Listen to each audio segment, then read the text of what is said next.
دبابة.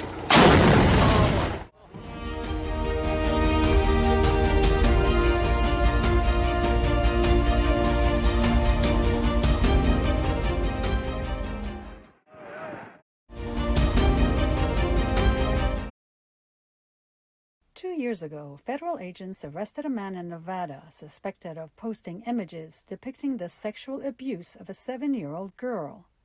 They were able to identify the man by using a single image and matching it with a photo found by Clearview AI, a facial recognition service that contains 3 billion images scraped from the internet. He was in the background of someone else's photo at the gym in the mirror. They were able to identify where the gym was, identify the person. The company says more than 3,000 U.S. law enforcement agencies employ its software, which uses an advanced algorithm to identify and match faces. Sergeant Jason Webb, who's with the Oxford, Alabama Police Department, says the technology is making a difference. I know of a bunch of cases that were solved by this. A bunch of children that were protected because of this. But he adds, you can't just solely use a facial recognition hit to obtain a warrant on a suspect.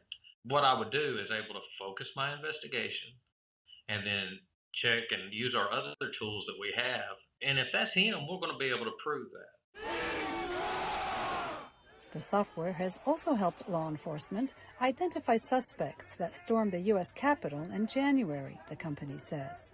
So they were able to quickly identify them and reduce a lot of false positives and also speed up the investigative process. But social media firms and civil rights advocates argue that this kind of powerful software potentially infringes on people's privacy. Even when facial recognition works perfectly, it creates significant concerns with the government being able to surveil us throughout every single aspect of our lives.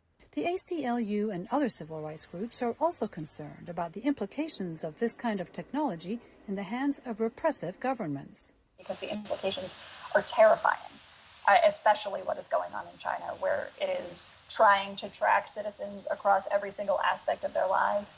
At the very least, she says, there needs to be oversight and regulation.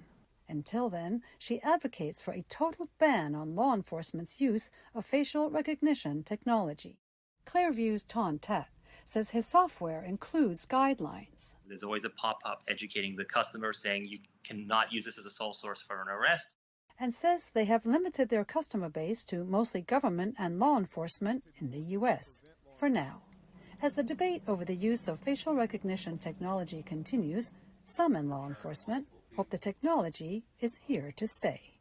If you solve one of those things, identify a missing person, or you find an offender that's hurting a child, it's all worth it. Julie Taboh, VOA News.